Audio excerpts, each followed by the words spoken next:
Capítulo 26.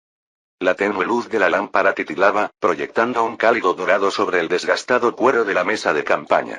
Afuera, el campamento murmuraba. El suave arrastrar de los centinelas, el silbido del viento sobre la tierra seca, el crujido distante de los arneses de cuero y el susurro de los árboles en la ladera. Dentro de la tienda, reinaba el silencio, salvo por el ocasional roce de las cartas sobre la madera. Constantino frunció el ceño al mirar su mano. Roba 4, dijo George, colocando la carta como si fuera una sentencia dictada. Siempre sacas 4, murmuró Constantino. George levantó una ceja. Solo cuando más te duele.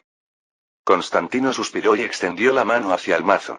Una carta se deslizó, se volteó y aterrizó boca arriba cerca del borde de la mesa. No se molestó en recuperarla. Frente a él, George sonreía, no con petulancia, sino con algo más cálido, más ligero. Una expresión poco común, de esas que suavizaban las arrugas de su frente y lo hacían parecer, por un instante, más joven de lo que era. Disfruto mucho este juego, dijo George. Es engañosamente simple, pero castiga a la vacilación. Hay que sentir el ritmo. Ladeó la cabeza, pensativo. Como un duelo. Me arrepiento de habértelo enseñado, murmuró Constantino. George ignoró el comentario. Premia la memoria. Y el rencor. Por eso les encanta a los oficiales. Se tocó la barbilla. ¿De verdad es persa?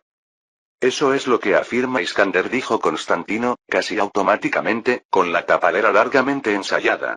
Dice que proviene de las cortes orientales, un juego nocturno entre eruditos y espías. He añadido algunas cosas. George lo miró largo y tendido, divertido. Algunos. Agregué más reglas y color a las tarjetas. Me gustó la idea, dijo George tras una pausa. Un juego que se juega en secreto, como una carta que nadie puede leer. Un juego de equilibrio, rencor envuelto en gracia. George sirvió más vino en cada copa. El vino era intenso, calentado por el sol, local. Se les da bien inventar cosas con pasado, dijo. Constantino lo miró y arqueó una ceja. George volvió a sonreír, esta vez débilmente. Nunca presentas una idea con claridad. Siempre la acompaña un mito. Algún pergamino, algún sabio perdido, alguna corte lejana de Samarcanda. Pedazos de información de una docena de sitios. Solo le puse nombre. Jugaron en silencio un rato. Afuera, el viento soplaba suavemente en la cresta. Las cartas que los separaban estaban desgastadas, con las esquinas redondeadas por el uso. Un juego nacido de la memoria, de otra época, y ahora extendido por el ejército como un evangelio. Un pequeño mito en el que todos creían. Yo solía ganar, dijo finalmente Constantino. George dejó una tarjeta amarilla para saltar. Solías controlar el ritmo. ¿Y ahora? Estás reaccionando. Constantino bebió. El vino era amargo, pero le calentó la garganta. Siempre tuviste mejor oído para el ritmo, dijo en voz baja. Incluso en Morea. Incluso antes de la prensa. Siempre supiste dónde estaban los límites. George recogió las cartas con movimientos lentos y ensayados. Por eso tengo que decir algo, dijo, cambiando de tono sin previo aviso. Serio. Medido. Constantino se quedó quieto. Soy Thomas. Afuera, el centinela ladró una orden a lo lejos. Un burro graznó desde los árboles sobre el barranco. En la tienda, la luz de las velas se inclinaba suavemente sobre las cartas, proyectando sus colores en largas sombras. Soy Thomas, repitió George, en voz baja pero clara. Constantine se recostó ligeramente, cruzándose de brazos. Su rostro no cambió mucho. El leve entornamiento de los ojos, el golpeteo de sus dedos contra la manga. Pero no preguntó por qué. Eso sí lo notó George. Se está volviendo atrevido, continuó George. Demasiado atrevido. Afuera, un caballo pisaba fuerte en la oscuridad. En la calma entre fogatas, el mundo parecía respirar. Se llevó esa aldea al norte de aquí sin esperar órdenes, dijo George. Otra vez. Envió noticias solo después de que sus hombres ya habían empezado a atrincherarse. Y ha empezado a dar órdenes a exploradores que no están bajo su mando. Hizo una pausa y añadió. No lo oculta. Dice que fue una maniobra preventiva, respondió Constantino. Una forma de impedir que la guarnición se desplazara más al norte. Quizás. Pero no se comporta como tu heredero. Se comporta como tu igual. Constantino tomó el vino, lo removió una vez, no lo bebió. Su voz era mesurada. Es mi hermano. Ha ganado sus propias victorias. Su nombre tiene peso entre los hombres. Y con el tiempo, dijo George, ese peso se desplaza. Las palabras quedaron suspendidas entre ellos. Después de un momento, Constantino dijo, ¿crees que está planeando algo? George no respondió de inmediato. En cambio, recogió la baraja desperdigada y comenzó a reordenar las cartas distraídamente. Creo, dijo finalmente, que quiere que lo consideren indispensable. Y quizá lo sea. Pero no tiene paciencia. Constantino sonrió levemente, sin humor. Nunca lo fue. Ahora tiene 2 hijos, continuó George. Y ya se habla de ellos en el campamento. ¿Cómo podrían criarlos para el futuro? ¿Cómo podrían? Su voz se fue apagando, y luego lo dijo con claridad, ponerlos en la línea de batalla. Constantino exhaló, largo y lento. No lo he nombrado heredero. No has nombrado a nadie. Allí estaba. George dejó la baraja con cuidado. Los colores de las cartas brillaban a la luz de las velas, absurdamente brillantes en aquella tienda silenciosa. Necesitas un heredero, dijo. Y pronto. Antes de que alguien más te nombre uno. El silencio que siguió no fue tenso. Era el silencio de una larga amistad, de decir lo que nadie más se atrevería a decir. Constantino giró la copa entre sus manos. La base de bronce reflejó la luz. Agnes todavía es una niña. Ella es. No hay duda de que es una buena pareja. La bendición de Borgoña, la legitimidad papal, el oro. Lo dijo como si fuera una línea de un libro de contabilidad. Pero tiene 11 años. George asintió. Y tú tienes 30. 29. George lo miró con ironía. Entonces será mayor de edad cuando tú tengas que, 35. 36. Constantino no respondió. En cambio, se inclinó hacia adelante, apoyando los antebrazos sobre la mesa, con la vista fija en las cartas. Tenemos una oportunidad. Si la cruzada se mantiene, si Tesalónica cae, si conseguimos algunos años, se detuvo, como si los si le hubieran dejado sin aire. Entonces es viable. ¿Y si no? Entonces supongo que el imperio caerá conmigo, dijo Constantino con demasiada ligereza. George no sonrió. Después de un momento, preguntó, ¿has considerado a otros? Sí, dijo Constantino. Ninguna sin precio. George asintió una vez. El silencio que siguió no fue tenso, sino pleno. Luego, más quedamente, casi para sí mismo. Has dado tanto a este mundo. Merece que alguien herede algo más que cenizas. Se puso de pie. El movimiento rompió el silencio. Despertaré al personal temprano, dijo. Llegamos a Platamonas mañana. No esperó una respuesta. La solapa de la tienda se movió y luego se asentó. Constantino estaba sentado solo, con las cartas en sus manos. Se quedó mirando el de arriba y no dijo nada. Si ahora tengo un hijo, pensó, ¿será mío? No en el sentido legal. Esa parte sería fácil. Los escribas registrarían el nacimiento, los obispos lo bendecirían, la corte lo celebraría. Podría tener un hijo para la primavera y otro para el invierno. Pero, ¿serían suyos? Ya había sido padre. Había tenido hijos en brazos.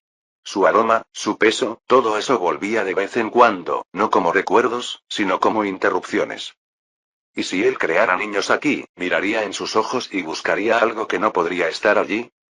¿Qué eres? Pensó, si incluso tus hijos te son ajenos. Dejó las cartas a un lado. Se levantó. Apagó la lámpara. El amanecer llegó con olor a sal y piedra. El ejército se puso en marcha temprano, horas antes de que el sol coronara la cresta oriental.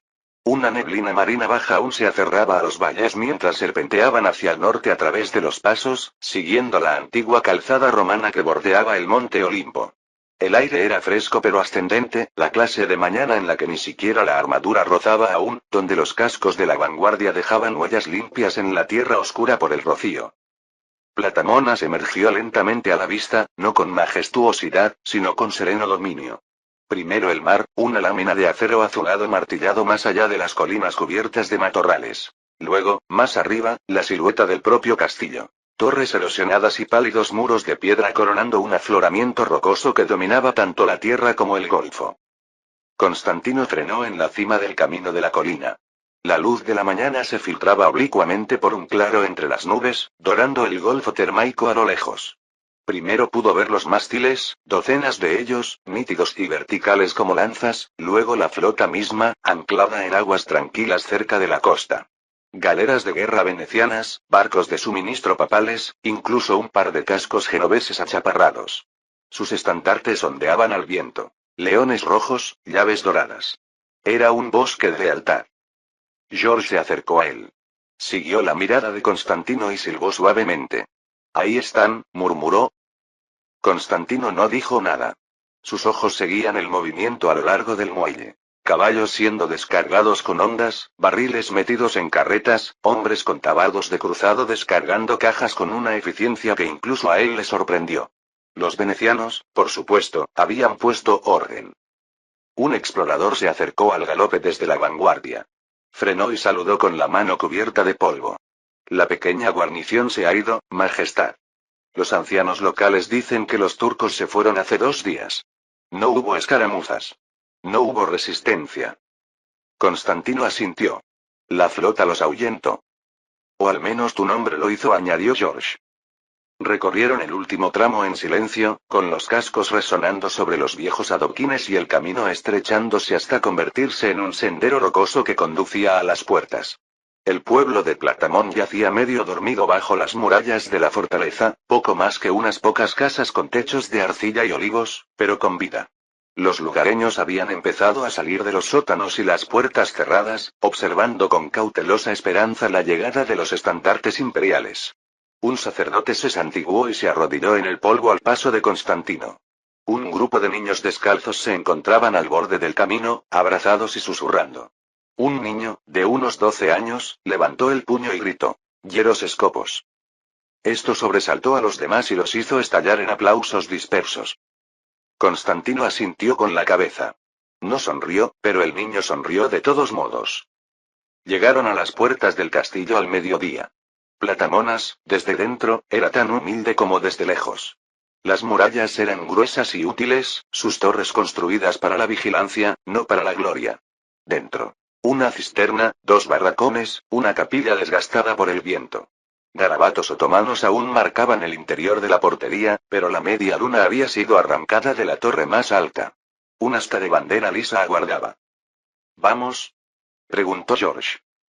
Constantino tomó el estandarte imperial de manos de su criado y cabalgó lentamente por el recinto interior. Al pie de la escalera de la fortaleza, desmontó. La piedra estaba cálida por el sol, el aire limpio con el aroma a pino y mar. Subió los escalones solo. En la cumbre, él mismo hizo el estandarte del paleólogo. El águila bicéfala atrapó el viento y se desplegó sobre el golfo. El campamento estalló en vítores, no atronadores, ni ensayados, sino auténticos. Desde las columnas de picas hasta los oficiales, desde las calles del pueblo hasta los umbrales de las capillas, resonaron las voces. El crepúsculo se cernía lentamente sobre el golfo, y el mar se oscurecía, pasando de plata martillada a hierro dulce. En el patio del castillo de Platamonas, las lámparas de aceite se encendieron una a una, sus llamas prendiéndose en la piedra húmeda y proyectando sombras largas y parpadeantes. El Consejo de Guerra se reunió en el antiguo refectorio, un salón sencillo reconvertido en sala estratégica. No hubo ceremonia. Solo hombres, mapas y consecuencias. Constantino entró primero, con la capa empapada de sal y el pelo aún despeinado tras la subida a la colina. George Frances y Andreas lo siguieron de cerca. Lindecroix ya estaba sentado, revisando un pergamino en silencio. La delegación marítima había llegado antes desde la flota anclada. El capitán general Alvise Loredan de Venecia se alzaba alto y delgado en un rincón, con su capa negra salpicada de niebla y los puños con hilos de plata brillando tenuemente. Su rostro era anguloso, su mirada penetrante, el tipo de hombre que mide su valor por el tonelaje y la velocidad del viento. A su lado, el cardenal Condulmer, enviado del Papa, vestía una sencilla estola roja sobre sus desgastadas vestiduras de viaje. Llevaba 2 anillos en los dedos. Uno para bendecir y otro para sellar, y los usaba con discreción. Hizo una ligera reverencia al acercarse Constantino. Majestad, dijo Condulmer, Roma reza por usted. Y le escucha atentamente. Espero que oiga el sonido de los cascos, respondió Constantino, y no el de las campanas fúnebres. El cardenal esbozó una breve y frágil sonrisa. Loredan simplemente inclinó la cabeza. La reunión fue animada. Llevaban meses planeando este encuentro. Ahora que había llegado, ninguno quería demorarse. George desplegó el último mapa.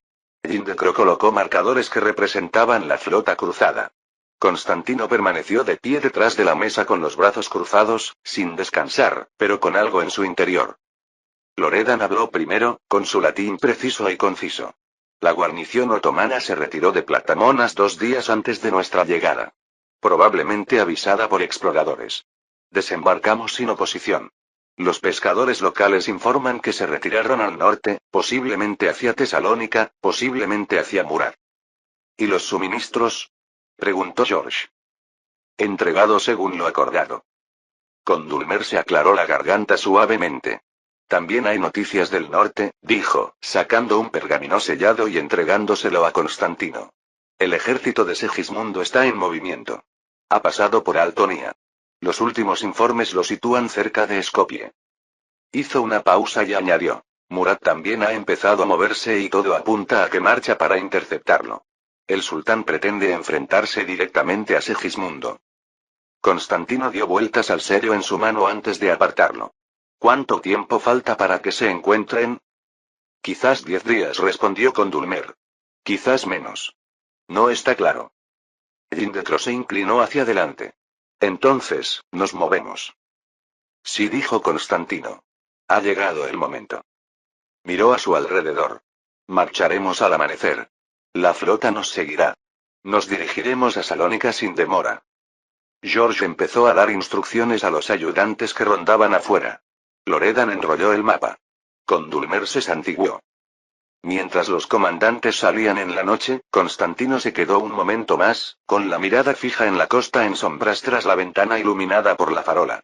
El viento arreciaba, agitando los estandartes del castillo. El mar abajo estaba oscuro ahora, pero lleno de movimiento. Occidente había llegado. Oriente se había alzado. Y entre ellos, la historia esperaba. Capítulo 27. El mar permanecía plano como un cristal martillado bajo un cielo gris lechoso. No estaba en calma, simplemente quieto, como si contuviera la respiración. Incluso las gaviotas se movían silenciosamente, describiendo círculos lentos y amplios. El capitán general Alvise Loredan permanecía en la proa de su buque insignia, con una bota apoyada en la borda y la capa tiesa por la sal. Le dolía la rodilla por la caída de Treviso, pero la ignoró. Tras él, los estandartes papales y venecianos se agitaban débilmente, pálidos destellos rojos, dorados y blancos contra la luz naciente. Al frente. Tesalónica. Aún no era humo lo que veían. Solo la tenue silueta de altas murallas, interrumpida únicamente por minaretes y torres. Puestos de vigilancia. Los antiguos muelles venecianos. Una ciudad que una vez fue suya. A su lado, su primer oficial, un hombre delgado con una cicatriz en la frente, miraba el horizonte con los ojos entrecerrados. Hace 4 años, estuve en ese puerto, murmuró. Aguantamos hasta la última vela. Pensamos que negociarían. Loredan no respondió. No lo hicieron, continuó el hombre en voz baja y monótona. Salimos al amparo de la niebla. El último mercante fue alcanzado antes de que saliera del muelle, yo estaba en él. Aún así, Loredan no dijo nada. Sus dedos tamborilearon una vez y luego se detuvieron.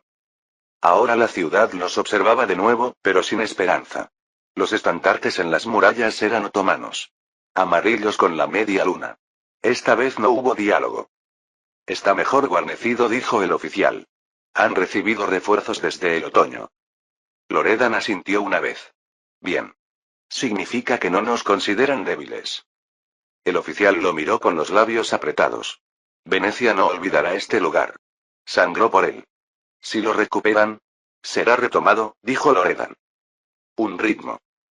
Entonces Venecia tendrá interés en lo que se restaure. Eso le valió una mirada. Fría, indescifrable. Ya veremos quién paga a la cuenta del carnicero, dijo Loredan en voz baja. Luego hablaremos de la propiedad. Otro silencio. Las gaviotas de arriba describían arcos más amplios, como si incluso ellas percibieran la tensión que se extendía abajo. El oficial escudriñó el horizonte norte. No hay barcos enemigos. Ni siquiera un pesquero. Eso es lo que me preocupa. ¿Demasiado silencioso? Preguntó Loredan. Sí. Desde Negroponte hasta esta misma costa, no hemos visto nada otomano, ni una galera de patrulla, ni una balandra costera. Durante toda la travesía, navegamos en silencio. Miró de reojo a Loredan, bajando un poco la voz. Eso no es precaución.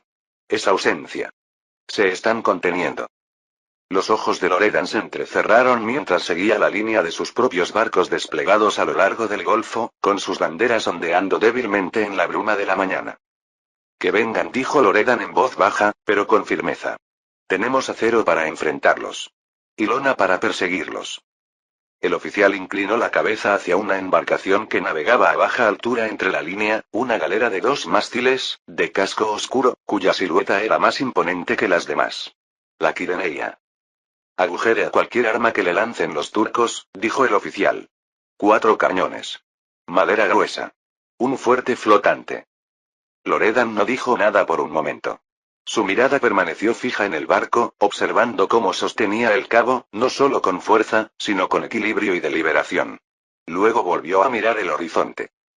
Han cambiado, dijo por fin. Su voz era baja, pero cortante. He oído lo que están construyendo ahora. Un arsenal en Glarencha. No una vieja.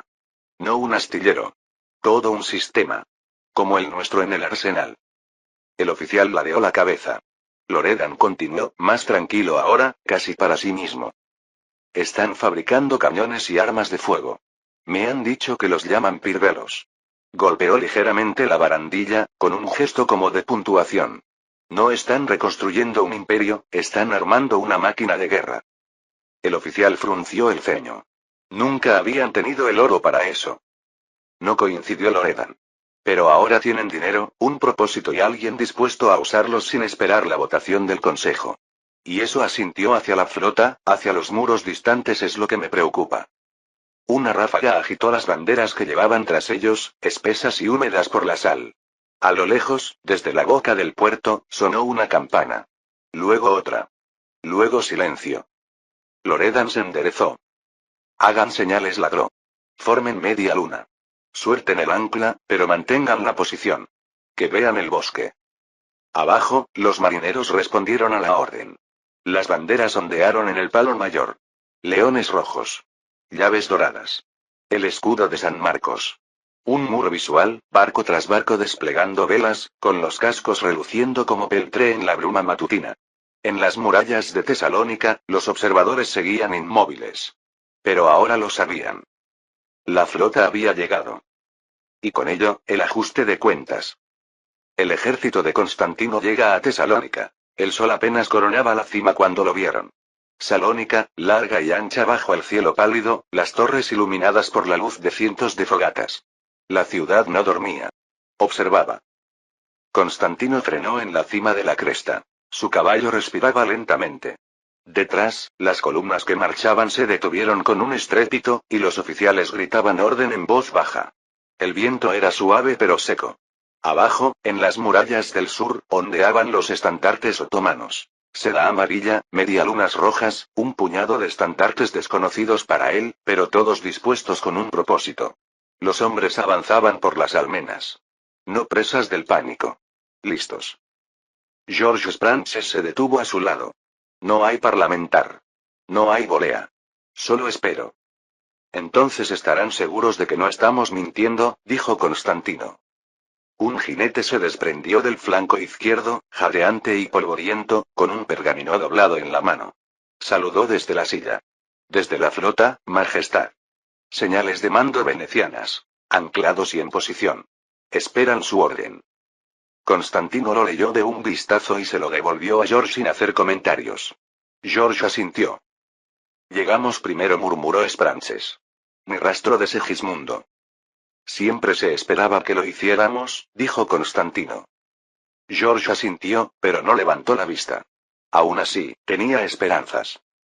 Tras ellos, apareció a la vista el último tramo del tren de suministros. El polvo lo cubría todo. Incluso los estandartes se inclinaban. El ejército necesitaba descansar, pero allí no había ninguna ilusión de seguridad. Bajaron de las colinas bajas justo después del amanecer. A sus pies, la llanura al oeste de Tesalónica se extendía ancha y cautelosa, surcada por antiguos cauces y salpicada de olivares quemados. Las murallas de la ciudad se alzaban al este, indiferentes y altas, con estandartes ondeando débilmente en la bruma matutina. Ningún movimiento. Ningún mensajero. A media mañana, las primeras hileras de fogatas se alzaban, delgadas y pálidas, sobre una loma de tierra removida. Constantino convocó consejo junto al lomo de una empalizada a medio construir. La madera estaba cruda, los clavos aún brillaban. Una caja de vino agrietada servía de mesa. Sobre ella, un mapa desteñido por el sol, clavado en las esquinas con fragmentos de tejas de alguna finca saqueada. Andreas se apoyó en una rodilla. George permanecía de pie, con los brazos cruzados, mirando hacia la ciudad. Lindecro murmuró una breve oración en francés de Borgoña. Thomas se secó el sudor de la frente con el dorso de la muñeca. La flota controla el golfo. Anclamos en el suroeste, comenzó Constantine en voz baja y tranquila. Los turcos nos ven. No atacan. Eso me indica que están esperando. ¿Murat? Preguntó Jean. O Segismundo, respondió George. Quizás ninguno. Quizás ambos. Constantino señaló el mapa con un palo de madera. Movimientos de tierra aquí. Y aquí. Solo líneas defensivas. Sin provocaciones. Cañones de avanzada al norte, los quiero a 300 pasos de la puerta principal. No más cerca. Hizo una pausa, con la mirada fija en el borde de la baldosa. Exploradores en amplios círculos. Sobre todo al norte. Quiero que me avisen al menos 3 días antes de que Murat aparezca.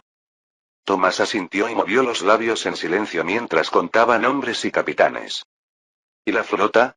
Preguntó George. Nada de cruces otomanos. Ni siquiera un esquife, dijo Constantino. Si intentan reforzar desde el mar, quiero que los restos queden visibles. George frunció el ceño. Cada día que cavamos y esperamos, los hombres se preguntarán si los han enviado a construir tumbas en lugar de muros. Que se pregunten, murmuró Andreas. Mejor palas ahora que espadas demasiado tarde. Pero si quieres atacar, yo lideraré la carga.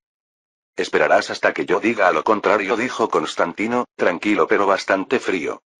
Jean exhaló lentamente, con los brazos cruzados. Entiendo la precaución. De verdad. Pero los hombres han marchado lejos y anhelan algo más que cebada y barro. Necesitan creer que esto no fue solo otro desfile hacia las murallas. Miró a Constantino. No son solo los turcos los que nos observan. Nuestros hombres necesitan creer que vinimos a atacar, no solo a quedarnos mirando la piedra. Constantino levantó la vista lentamente. Su expresión no cambió, pero algo cambió en sus ojos. No era miedo ni fatiga, sino el peso de otro reloj silencioso. Lo entiendo, Jean dijo en voz baja. Pero los hombres recuerdan la victoria. Y recuerdan quién la ganó. Extendió el mapa y tocó las líneas marcadas de Domocos. Nos mantuvimos allí porque construimos con sabiduría. Porque el terreno era nuestro antes del primer disparo. Miró hacia la puerta de la tienda, donde la niebla aún se acerraba como una gasa. Si cargamos demasiado pronto, les daremos lo que quieren. Prisa, caos, líneas rotas. Pero si primero moldeamos el campo, entonces, cuando llegue el momento, será su miedo. Dobló el mapa con cuidado. Los fragmentos de baldosas raspaban la madera. Seguimos construyendo. Esta ciudad caerá, añadió, en voz baja. Pero no por impaciencia. Si cae, será porque el suelo que la cubría ya estaba perdido. Habían pasado 4 días desde que la flota fondeó y se izaron los estandartes. Las líneas de asedio avanzaban como enredaleras. Trincheras excavadas en el suelo fangoso. Hogueras de vigilancia. Emplazamientos de cañones excavados y reubicados. Seguía sin asalto. Seguía sin noticias del norte. Una suave neblina se filtraba por la solapa de la carpa comedor. El fuego se había apagado hacía horas, dejando el lugar impregnado con el intenso olor a madera húmeda y ceniza. Constantine estaba encorvado sobre una taza de hojalata abollada, bebiendo lo que quedaba del caldo del día anterior. Al otro lado de la mesa, Andreas partía aceitunas negras con los dientes, escupiendo los huesos en un plato desportillado. George, con los ojos legañosos, doblaba cuidadosamente una carta sellada con lacre y la guardaba en su folio. El silencio se prolongó. Entonces Constantino, sin levantar la vista. ¿Sabes, George, ya basta de hablar de con quién me casaré? ¿Y tú? Deberías buscarte una mujer. George ni siquiera pestañeó. No sabía que el reclutamiento fuera tan desesperado. Lo digo en serio. Constantine removió los restos de su taza. Alguien a quien ir a casa. O fingir que sí. Andreas gruñó. ¿Qué casa? Constantino hizo un gesto vago con la mano. Después. Cuando esto termine. Seré tu padrino. Eso le valió una mirada. ¿Piensas vivir tanto? Preguntó George. Planeo, dijo Constantine, dejar algo más que cartas.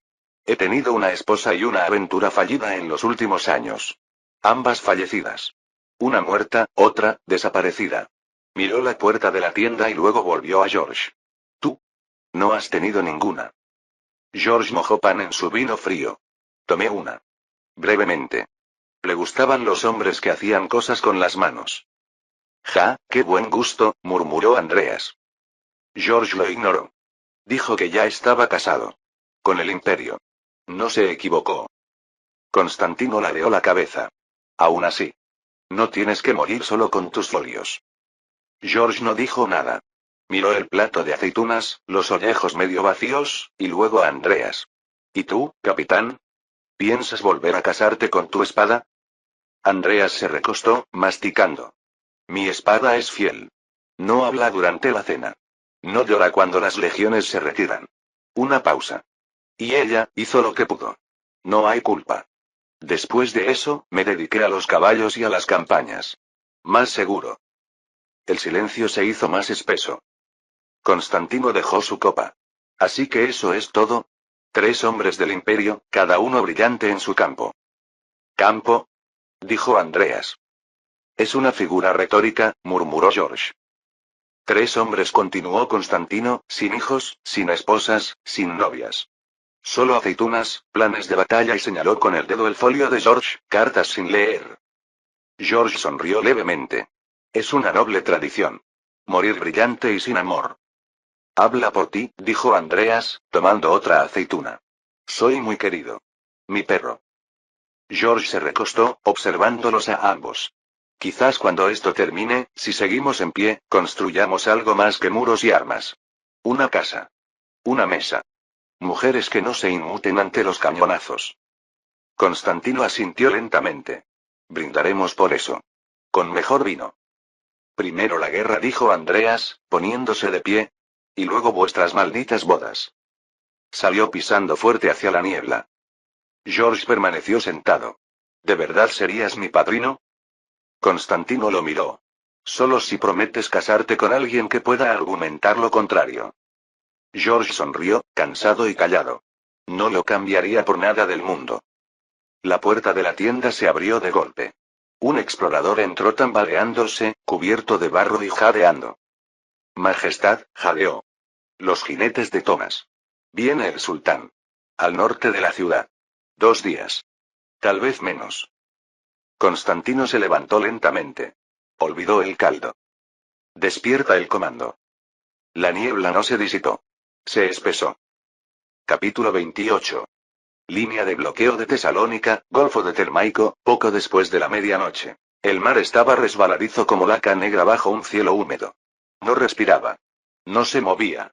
Simplemente se apoyaba contra el casco de la Santa Lucía, una galera de bloqueo veneciana amarrada más al este de la línea creciente.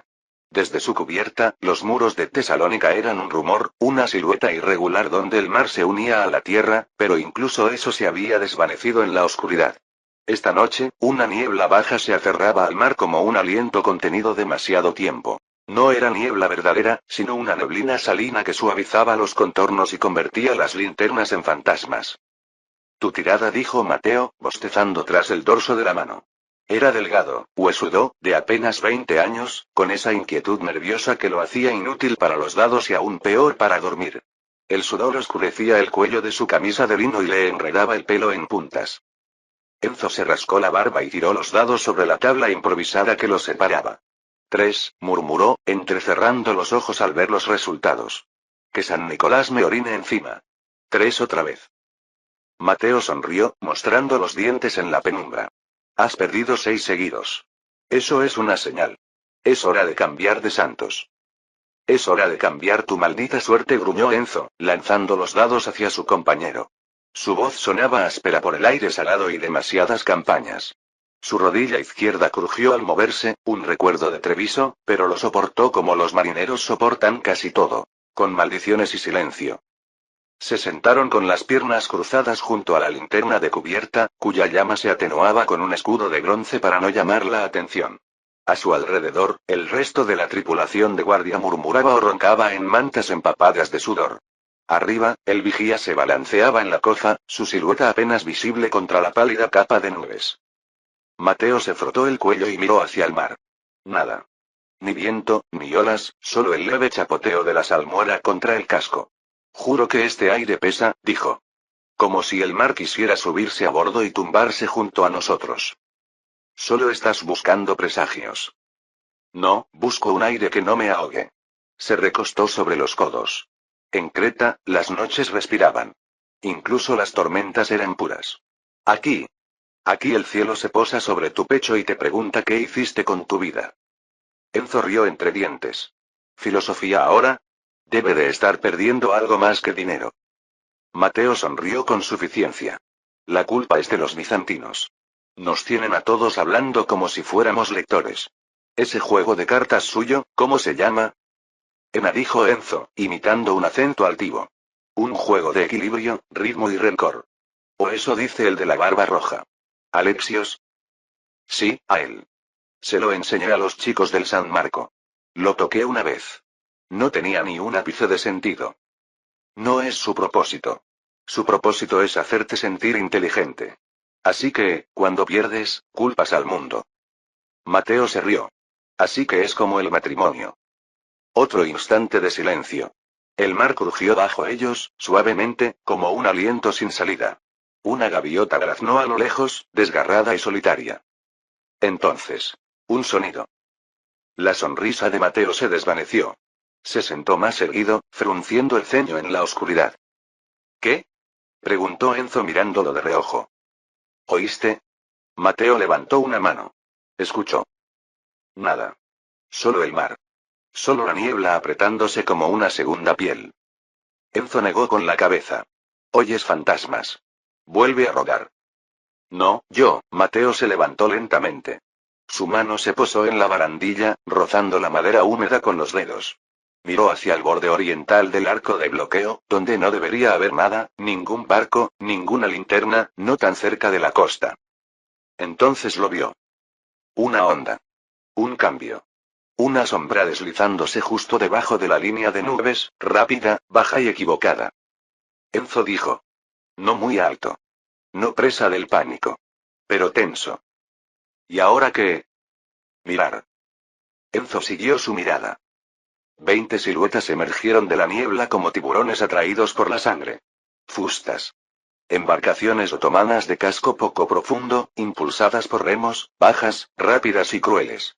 Sin velas, solo elegantes maderos y largas hileras de remos mordiendo el agua negra con un ritmo perfecto. Sin luces. Sin gritos de guerra. Solo velocidad. Y dirección, directamente hacia ellos. Dios mío, suspiró Enzo. Mateo ya se estaba girando. La campana. Enzo dio 2 pasos. La primera flecha le dio a Mateo en la garganta. Siseó como un susurro, y luego cayó al suelo, con un golpe sordo y un jadeo, mientras la sangre le manchaba la camisa de negro. Enzo se quedó congelado. Entonces, la segunda flecha lo alcanzó en el hombro mientras se abalanzaba sobre la campana. Se tambaleó, y su mano golpeó la lengüeta de hierro solo una vez. El sonido metálico resonó por toda la cubierta como un disparo. La tercera flecha le dio debajo de las costillas. Se desplomó junto a Mateo, ambos hombres despatarrado en el entarimado, con la sangre mezclada con la condensación que se acumulaba en la cubierta. La campana volvió a oscilar, sin rumbo y débil. Luego silencio. Las fustas se lanzaron hacia adelante. En la cubierta de proa, una linterna se estrelló contra los tablones. Un marinero gritó. Alguien pidió armas a gritos. El acero chirrió. Entonces llegó el fuego. Toscas ollas de barro lanzadas a mano, describiendo un arco sobre la borda para estrellarse contra la borda de popa e incendiar las cuerdas manchadas de alquitrán. Las llamas se extendieron por el costado de la galera, lamiendo su camino hacia los depósitos de pólvora. Y los otomanos seguían remando. Detrás de ellos, la línea de bloqueo empezó a moverse, un murmullo de movimiento, gritos, botas en cubierta, campanas resonando en un eco desigual. Pero para Santa Lucía, ya era demasiado tarde. Sus cubiertas se incendiaron. Sus mástiles temblaron. Sus remos crujieron de pánico. Más al oeste, a bordo del San Marco, la noche aún contenía el aliento. Anclado cerca del centro del arco, sus lámparas estaban apagadas y sus hombres descansaban. Loredan estaba despierto antes del golpe. No se había desvestido. Nunca lo hacía, no cuando el cielo se sentía demasiado bajo y el mar demasiado quieto. El catre debajo de él era estrecho y limpio, con una sola manta de lana doblada en el borde. Una lámpara colgaba arriba, apagada. Afuera, el golfo dormía bajo una bruma de niebla y calor ascendente, densa incluso de noche, apretándose como una mano húmeda. Entonces. El golpe, agudo, rápido. No al ritmo del respeto. Al ritmo de la alarma. Entra, dijo Loredan, ya moviéndose. La puerta se entreabrió. Un joven oficial estaba allí, con la armadura a medio usar y los ojos muy abiertos. Señal del Lucía, una campana, luego nada. Ahora, fuego al flanco este. Loredan cruzó la cabaña en 3 zancadas. ¿Fuego? Sí, señor. La guardia de estribor lo avistó hacia el este. Se está quemando a toda velocidad. El capitán entrecerró los ojos. Salió descalzo a la cubierta principal. Las tablas estaban cálidas bajo su peso, incluso en el aire nocturno. Se acercó a la barandilla, apartó una cortina de hule que colgaba y miró hacia el este.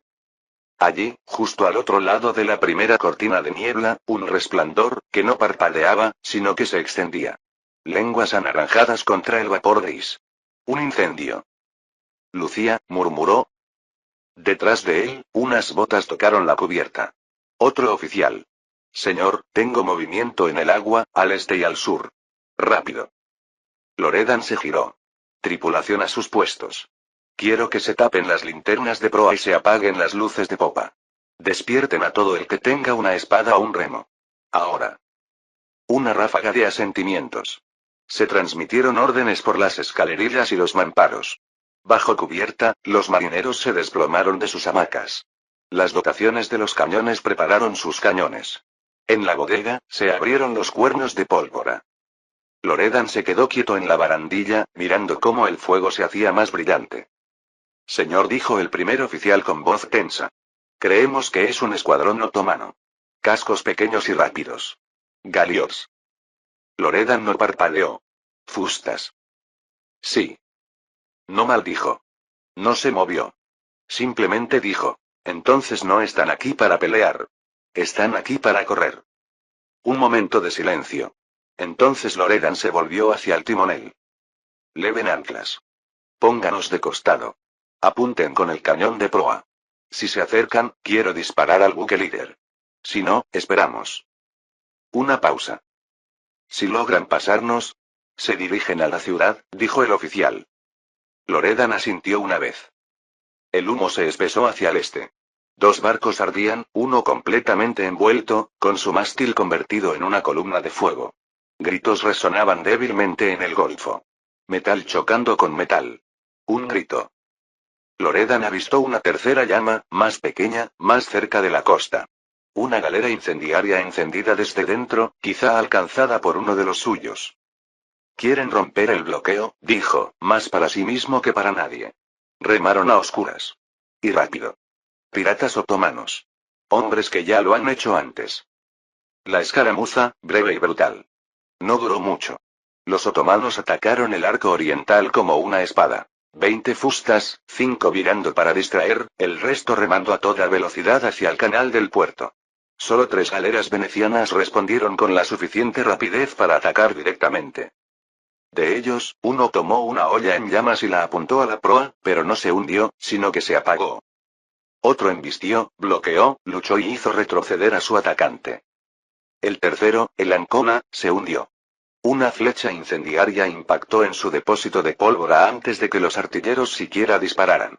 Explotó en plena llamada a las armas. La onda expansiva deformó 2 cubiertas cercanas. Hombres y madera cayeron al agua hechos pedazos. Loredan lo vio todo en destellos, con la mirada de un comandante, no por el caos, sino por la proporción. ¿Cuántos pasaron? ¿Cuántos perdieron? 7 fustas pasaron la línea de bloqueo, con los remos destellando bajo las llamas. 4 alcanzaron el antiguo rompeolas del puerto exterior de Tesalónica. 2 regresaron. 1 desapareció, hundido o escapándose entre la niebla. 2 horas después de la medianoche, los incendios se habían apagado. Los heridos habían sido rescatados. A bordo del San Marco, la cubierta fue fregada con agua de mar y arena para eliminar la sangre y las cenizas. Loredan permanecía de pie en la popa, con los brazos cruzados, observando el regreso de su oficial de señales. Aprovecharon el ataque para entregar provisiones, dijo el oficial. Probablemente comida. Podría ser pólvora. Loredan no dijo nada. Entonces, otro señalero se acercó desde la proa. Nuevo mensaje, señor. Desde tierra. Le entregó un trozo de tela enrollado, quemado en el borde para impermeabilizarlo. Loredan lo leyó. Solo 4 glifos. Se solicita una conferencia inmediata en alta mar. Señalada por el propio Constantino. Miró hacia el cielo pálido y la niebla se enroscaba sobre el agua. ¿Y ahora qué? Murmuró. Una ráfaga de viento caliente sopló desde el sur. Se giró hacia el timonel. Si Dios quiere, dormiré una noche esta semana. Luego, más fuerte y más agudo. Hagan señales. Levamos anclas. A media vela. La campana sonó 2 veces. La tienda olía a sudor, vino y polvo rancio. Un brasero bajo silbaba en un rincón. Sus brasas despedían más humo que calor. Los mapas ya estaban desplegados cuando Loredan entró, sacudiéndose la sal marina de los hombros. Su capa aún estaba húmeda y sus botas dejaban una leve estela en el suelo de Lancia. Constantino levantó la vista de la mesa. No se levantó. Vimos los incendios, dijo. Loredan asintió una vez. Viste la luz. La oscuridad fue peor. Andreas, con los brazos cruzados, se apoyaba en un poste cerca de la entrada. George estaba junto a Constantine, con el folio bajo el brazo. Jindekro ya estaba sentado, con las yemas de los dedos apoyadas ligeramente en el borde del mapa. ¿Qué tan mal? Preguntó Constantino. Loredan exhaló lentamente por la nariz. Enviaron un corredor. 20 fustas, remando en silencio. Al menos 7 lograron pasar. 3 llegaron a la ciudad. Uno de los nuestros explotó. Otros 2 se quemaron. Sufrimos bajas. ¿Suministros? Preguntó George. Lo más probable, dijo Loredan. Pólvora, comida. Quizás más. Las naves eran ligeras y rápidas. No fue improvisación. Los dedos de Constantino tamborilearon una vez contra el borde de la mesa. Así que los otomanos ya no reaccionan. Están actuando. Están en pleno apogeo, dijo George en voz baja. Loredan estudió sus rostros y luego preguntó rotundamente. ¿Dónde está Segismundo? Silencio. No lo sabemos, admitió Constantino. No hay señal. No hay mensajero. Ni siquiera un rumor. Loredan apretó la mandíbula. ¿De verdad no te gusta darme buenas noticias? George no sonrió. No tenemos mucha información. Loredan dejó que el silencio se prolongara un momento más. ¿Murad? Marchando hacia aquí, dijo Constantino. Desde el norte. Podrían ser 2 días. 3 como máximo. Qué bien, murmuró Loredan. Echó un vistazo a la tienda. Los mapas, las lámparas de aceite inclinadas, los rostros cansados y en penumbra. Así que me dices. Murad viene. El norte está en silencio. La ciudad está reabastecida. ¿Y ahora qué? ¿Quieres un milagro? No, dijo Constantino. Solo tu flota. Loredan arqueó una ceja. Estamos levantando el asedio. Las palabras fueron duras. No fuertes, no dramáticas, simplemente rotundas. Loredan se quedó mirando. ¿Qué eres? Jindekro no dijo nada, pero frunció el ceño. George no se inmutó.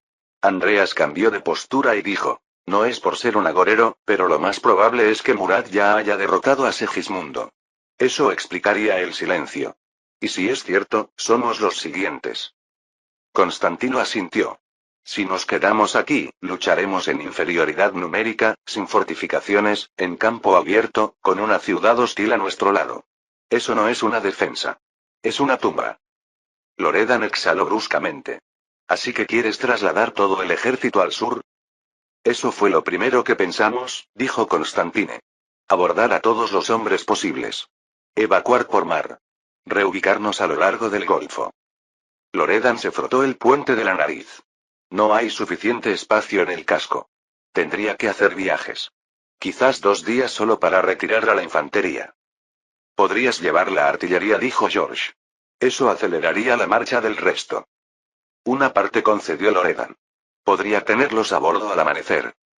Andreas ya negaba con la cabeza. ¿Platamonas? Es nuestra retirada más cercana. Pero si nos retiramos más hacia Larisa, dijo Andreas, nos encontraremos con sus narices. Esa fortaleza podría detenernos lo suficiente como para que Murad nos alcance y entonces estaremos atrapados, sin margen de maniobra. Constantino asintió lentamente, con una expresión tensa y silenciosamente decepcionada. Exactamente. Así que no vamos al sur, dijo George, firme y seguro. Vamos al oeste, que sigue siendo el mejor rumbo, considerando todo. Loredan se volvió hacia él. ¿A las montañas? Hacia Macedonia Occidental, dijo Constantino. Terreno más alto. Terreno defensivo. Caminos tan estrechos que podrían asfixiar a la caballería. Y tiempo para averiguar qué le pasó a Segismundo. Loredan frunció el ceño, apretando los labios. ¿Y si Murat te ignora y toma la costa? Entonces mantén el bloqueo todo lo que puedas, dijo Constantino. Entrételo. Loredan apoyó ambas manos en la mesa. Puedo controlar el mar, pero si no hay ejército presionando la ciudad, la abastecerán por tierra. Bloquearemos un puerto que se autoabastece por la retaguardia. Entonces retírense, dijo Constantino. Una vez que llegue a la ciudad, diríjanse al sur, hacia Negroponte. Reagrúpense. Anclen en Chalkis. El veneciano lo observó un buen rato.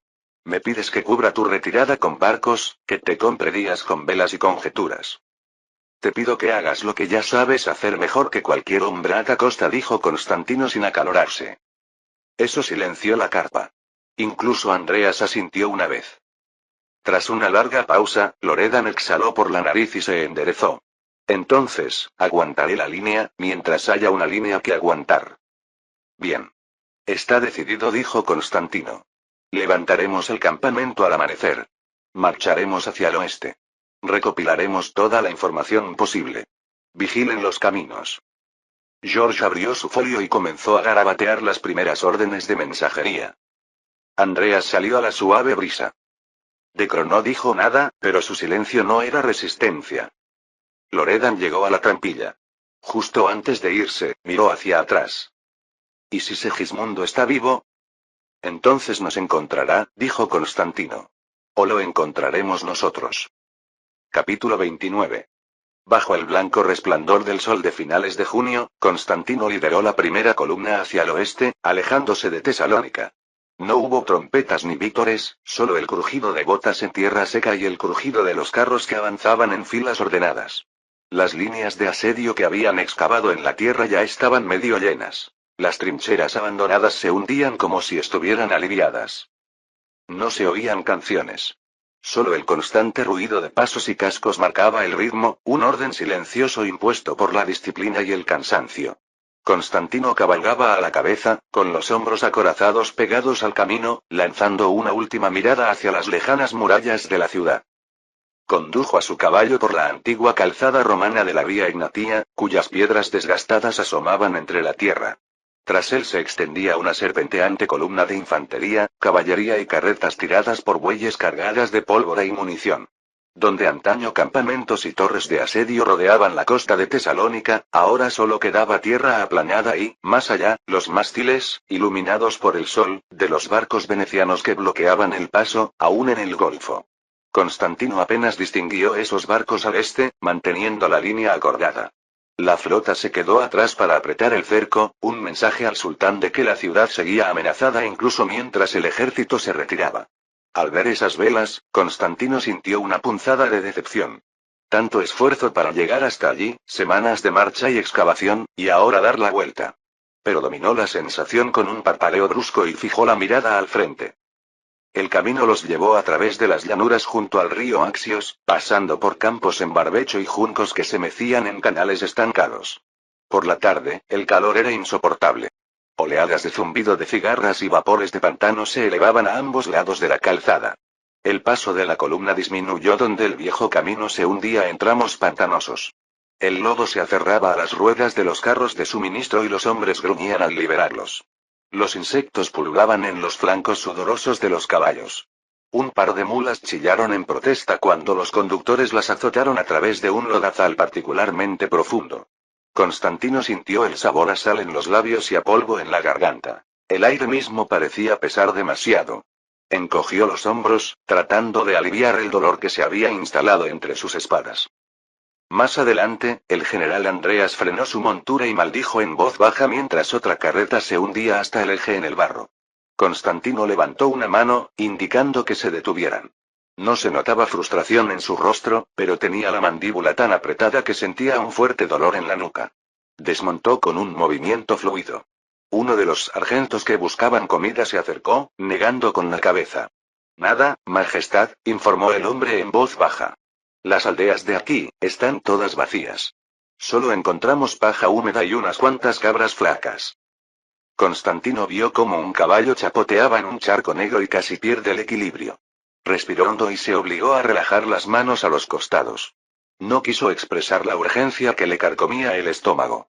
En cambio, se giró hacia Andreas, quien se había bajado de la silla y ahora estaba de pie junto al carro enlodado, ladrando órdenes a los soldados de infantería que lo desataban.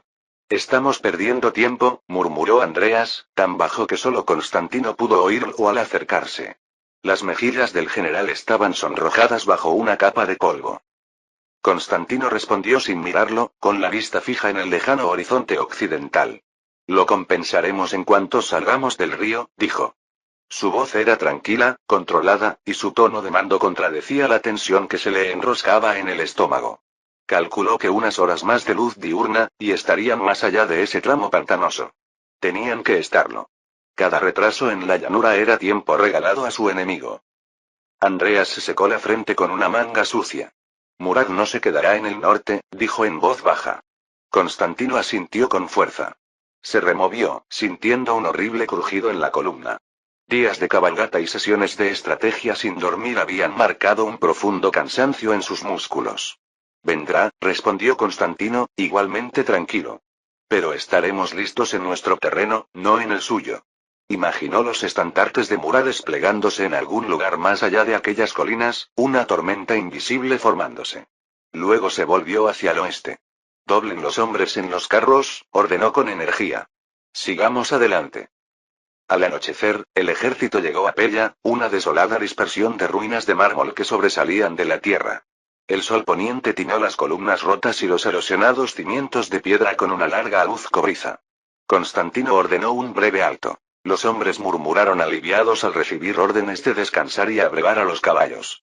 Los seguidores del campamento y los carreteros comenzaron a acomodarse en un círculo de muros medio derruidos que antaño habían sido algo grandioso.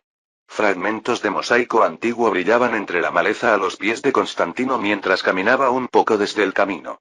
Reconoció el lugar por las descripciones de antiguos manuscritos. Esta fue antaño la capital de Alejandro, el orgullo de Macedonia.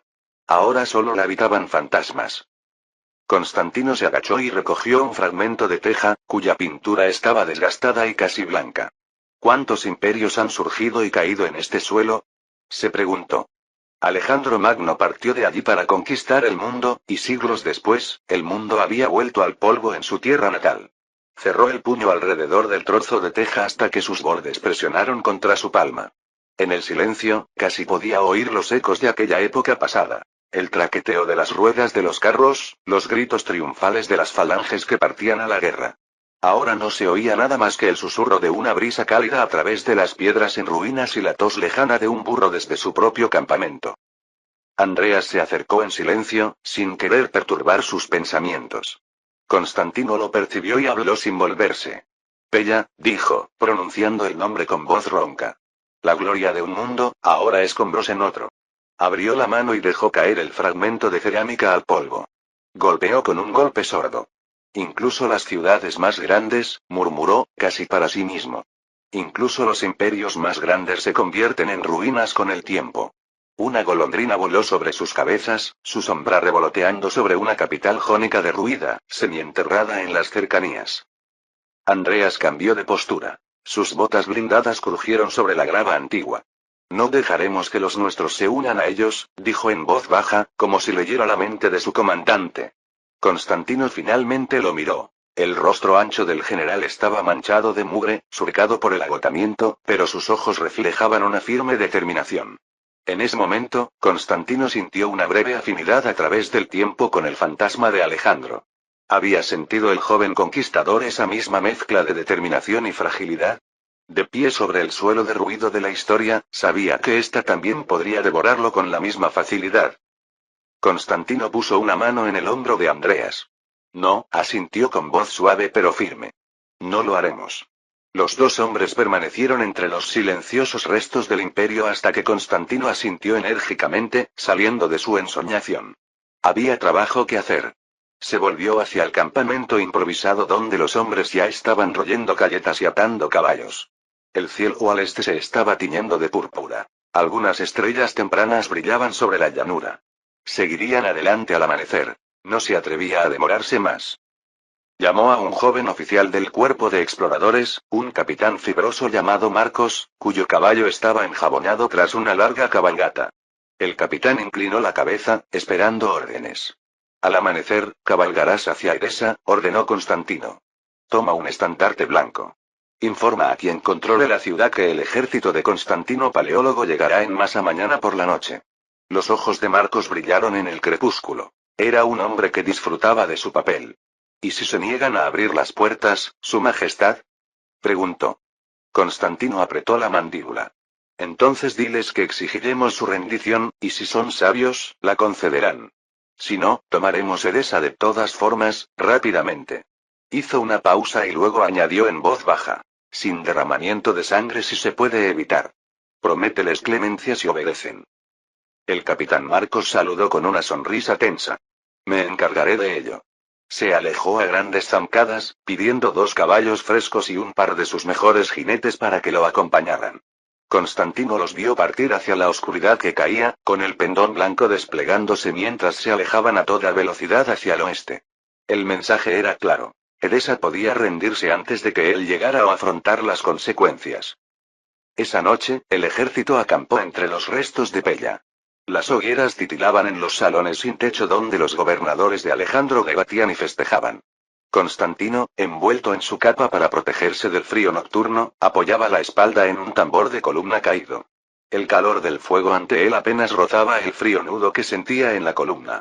A su alrededor, los soldados hablaban en voz baja o permanecían sentados en un silencio fatigoso, cada uno a solas con sus pensamientos. Había una tensión en el aire, como si todos sintieran lo mismo. Una carrera contrarreloj, un peso sobre sus hombros que nadie se atrevía a mencionar en voz alta.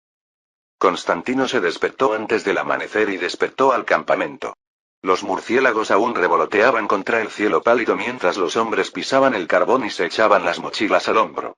El aliento de Constantino se condensaba en el aire fresco del amanecer, aunque el día prometía ser sofocante al salir el sol.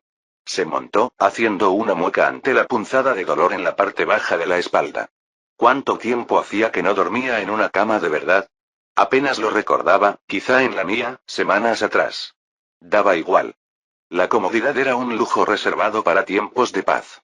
Giró el cuello hacia un lado hasta que crujió y luego alzó la voz para dar la señal de movimiento.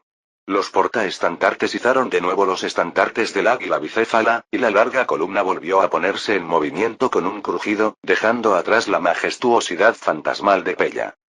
Continuaron avanzando durante la mañana y la tarde, virando al noroeste donde el camino se bifurcaba. A medida que el terreno comenzaba a ascender, los pantanos retrocedieron y dieron paso a terreno más seco. Al frente se alzaban colinas bajas con vetas de robles y cedros, las primeras murallas de las tierras altas de Macedonia. Al mediodía, las nubes se agrupaban en borrones sobre los picos distantes. El aire se volvió denso, impregnado del olor a lluvia. Constantino vigilaba de cerca el cielo mientras apuraba la marcha. Si se avecinaba una tormenta, quería llegar al siguiente valle antes de que estallara. La subida a las colinas puso a prueba a cada hombre. Senderos empinados y sinuosos reemplazaron la recta calzada romana, obligando a los carros a reducir la velocidad y a las yuntas a esforzarse. En algunos lugares, antiguos adoquines resbaladizos por el musgo asomaban entre la tierra, haciendo el paso peligroso. Se oyó un grito cuando un carro de provisiones se tambaleó sobre una piedra semienterrada y un fuerte crujido indicó un eje roto. La columna volvió a tambalearse. Constantino reprimió una maldición. Desmontó y regresó a la línea para supervisar mientras los soldados se apresuraban a redistribuir la carga y abandonar el carro destrozado. La infantería sudorosa hizo barriles de pólvora y fardos de flechas sobre sus hombros, cargas adicionales que tendrían que llevar ahora. No se podía evitar. La noche ya había caído por completo cuando los exploradores de la vanguardia señalaron las luces de Edesa más adelante. La noticia se filtró entre las filas. La ciudad estaba cerca. Aunque exhaustos y hambrientos, los hombres apretaron la formación, con energía ante la perspectiva de un descanso o una batalla inminente. Emergieron de una hilera de robles para ver la silueta de Edesa elevándose sobre una prominencia rocosa sobre la llanura. Incluso en la oscuridad parecía antigua. Murallas bizantinas desmoronadas, remendadas con empalizadas de madera otomanas, una torre redonda y achaparrada en la esquina que aún conservaba las cicatrices de guerras pasadas. Luces centelleaban aquí y allá en el interior, fuegos para cocinar o antorchas, y tal vez el reflejo de algo mucho más brillante más allá de las murallas. Mientras la vista de Constantino se acostumbraba, se dio cuenta de lo que era. Una cascada que caía desde los acantilados a las afueras de la ciudad, la luz de la luna tenía la cascada de una cinta blanca. Podía oír su rugido débilmente en el viento. La vista era extrañamente hermosa, una cascada derramándose desde los riscos negros como si la tierra misma llorara un torrente interminable de lágrimas. No hubo tiempo para admirarlo. Una trompeta dio 2 toques cortos desde el frente. Los exploradores habían hecho contacto con las afueras de Edesa. Casi de inmediato, un destello y un estruendo de respuesta vinieron de las murallas, un disparo de cañón o arcabuz de señales, una advertencia de la guarnición otomana. Sabían que un ejército estaba sobre ellos. Constantino levantó una mano para detener la columna fuera de alcance. Los hombres, bien adiestrados, se desplegaron en su rutina de campamento nocturno. Compañías se separaron para formar un perímetro alrededor de una loma baja que dominaba la ciudad. Las órdenes salieron en voz baja. Trincheras, pero ningún asalto todavía. Hombres escogidos avanzaron con palas y azadones, rompiendo el terreno para una línea de zanjas de protección. Otros comenzaron a desbaratar los cañones de campaña que habían llegado tan lejos. Los zapadores llevaban cestas de gaviones para fortificar esas posiciones, mientras que arqueros y ballesteros tomaron posiciones en caso de una salida. Constantino desmontó y caminó entre sus soldados mientras trabajaban, asintiendo silenciosamente por aquí, mirándolos fijamente por allá. Podía ver el agotamiento en sus rostros, ojos hundidos, mejillas manchadas de barro, pero también una determinación férrea. Todos sabían por qué estaban allí. Edesa era un premio pequeño, quizás, pero necesario. En este terreno elevado resistirían, pasar a lo que pasara. La presencia del emperador en la oscuridad animó a los hombres. Se movía con calma, inspeccionando una trinchera a medio cavar, ayudando a levantar una viga para un mantelete. Cuando en un momento dado, un joven artillero cretense tuvo problemas con un barril de pólvora, casi tirándolo, Constantino extendió la mano y tomó el peso, sujetando el cañón antes de devolvérselo. El sorprendido artillero balbuceó una disculpa. Constantino esbozó una leve sonrisa. Con cuidado, murmuró. Necesitaremos cada disparo. El hombre asintió vigorosamente y se apresuró, más alerta que antes. En la ladera, justo detrás de la línea de vanguardia, George extendió un mapa sobre una piedra plana y lo sujetó con su tintero. Incluso a esa hora tardía, su pluma parpadeaba intensamente mientras dibujaba el contorno de la ciudad y anotaba las posiciones de la artillería y los regimientos de Constantino. A la luz de una linterna chisporroteante, entrecerró los ojos y trazó estimaciones de la distancia a las murallas. Jindekro se acercó a él, mirando hacia Edesa con abierto desdén. El borgoñón dejó escapar un suave bufido. Una joya pobre, comentó Jin, manteniendo la voz baja, pero asegurándose de que Constantino pudiera oírlo. Apenas vale la pena la marcha. Golpeó la empuñadura de su espada contra su pantorrilla con impaciencia. Tesalónica es un verdadero premio, pero esto... En la penumbra, el rostro marcado de Jin tenía el ceño fruncido. Los hombros de Constantino se tensaron bajo su capa húmeda al mencionar Tesalónica, pero no respondió. Continuó por la línea, deteniéndose cerca de un grupo de lanceros que clavaban estacas afiladas en el césped. La amargura de Jin era comprensible. Muchos de ellos, incluido el propio Constantino, esperaban estar ya disfrutando de la liberada Tesalónica, no asediando una pequeña ciudad en las colinas.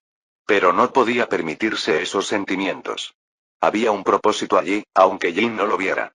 Vivir para luchar otro día, recitó Constantino para sus adentros, haciéndose eco del sencillo lema de un soldado moderno que había conocido. No cambiaría una victoria futura por una locura presente. Edesa era el terreno que necesitaban, terreno elegido por su defendibilidad, por la oportunidad que les brindaba de reagruparse y enfrentarse a Murat en igualdad de condiciones.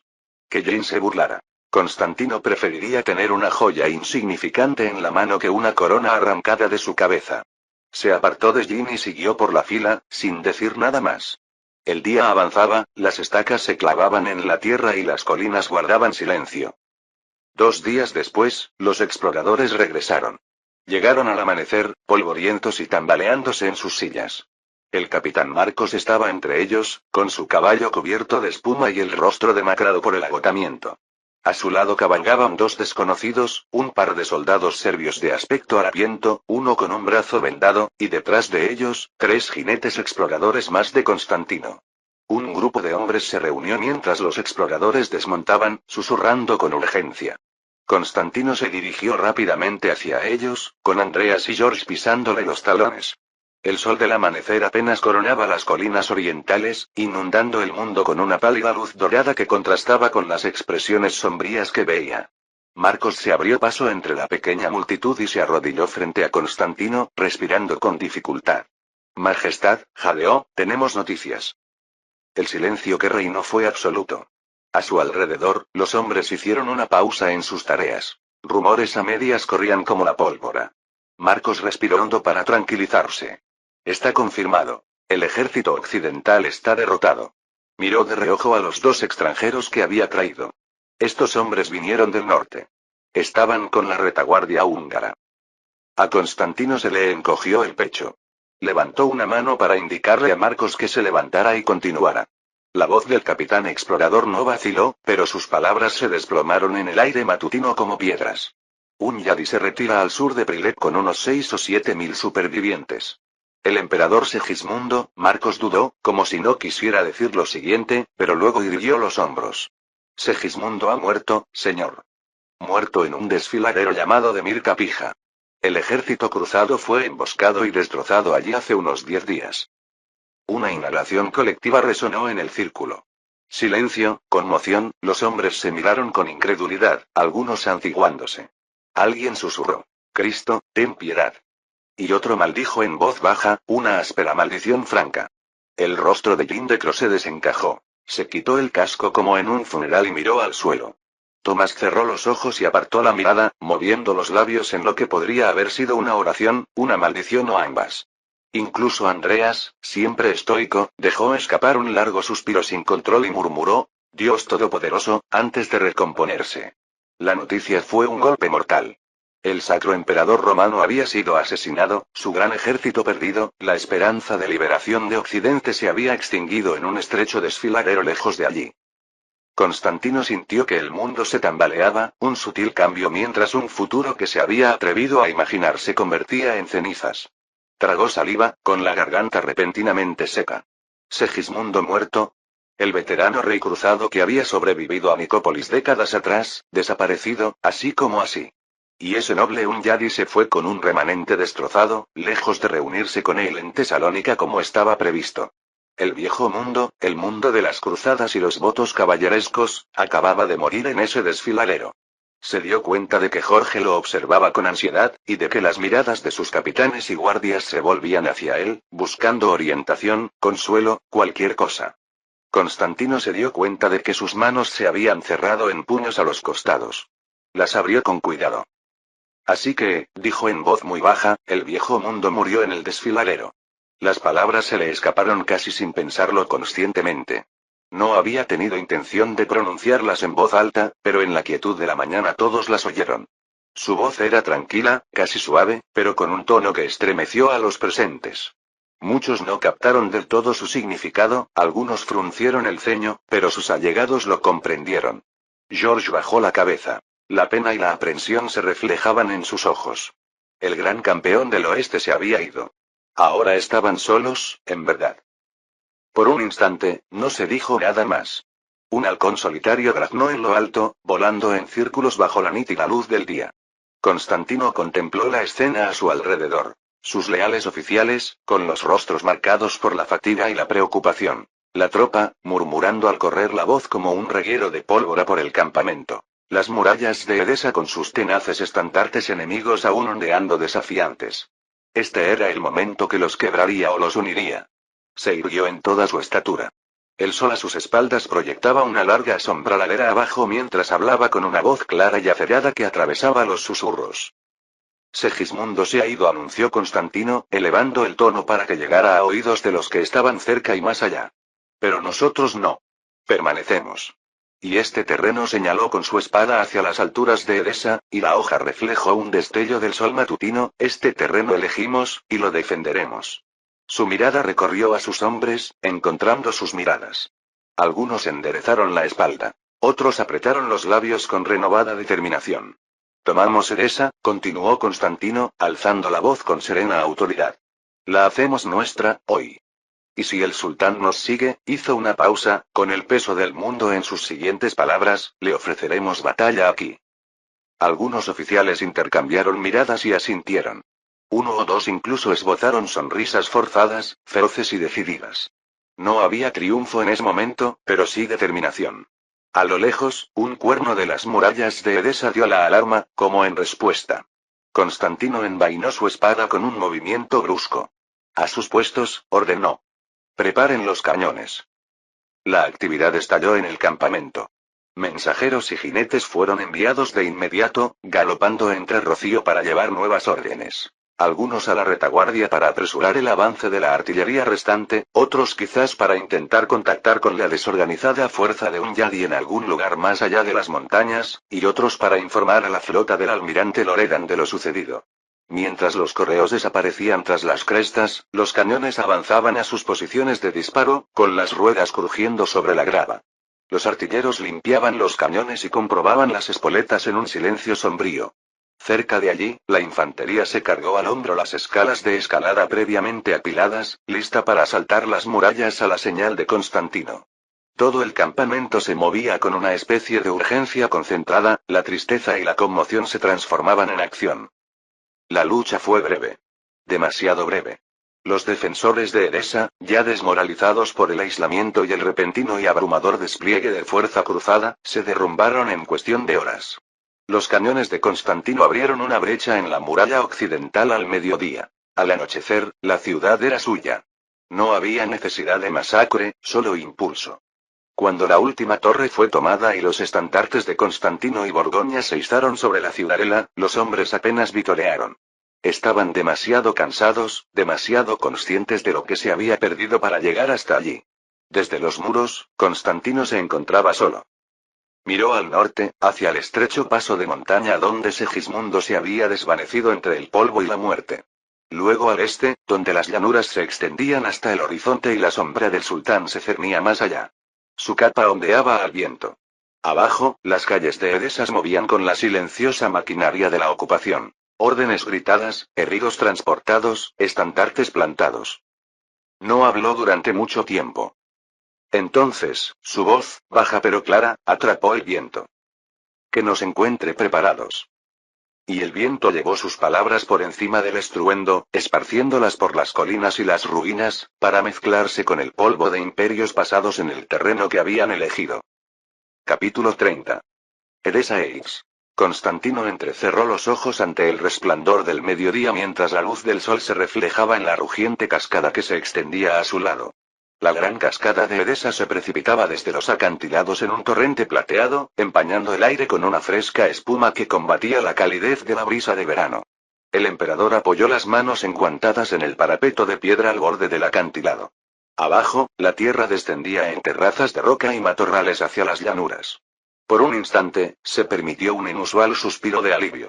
La altura y el agua a sus espaldas hacían que esta posición elevada se sintiera como un refugio dispuesto por la naturaleza. El general Andreas estaba a su lado, con una bota apoyada en la almena inferior mientras observaba. Dos oficiales de señales rondaban a pocos pasos de distancia, con banderines de colores listos. En el horizonte lejano, diminutas motas rojas y verdes ondeaban contra el dorado polvoriento de los campos de finales de verano. Estandartes otomanos se amontonaban en la distancia. Pero allí, por encima del estruendo de las cataratas, el enemigo parecía pequeño y lejano. Constantino sintió que la tensión en su cuello se aliviaba un poco. No es un acceso fácil, murmuró, recorriendo las crestas quebradas con un dedo enfundado en cuero.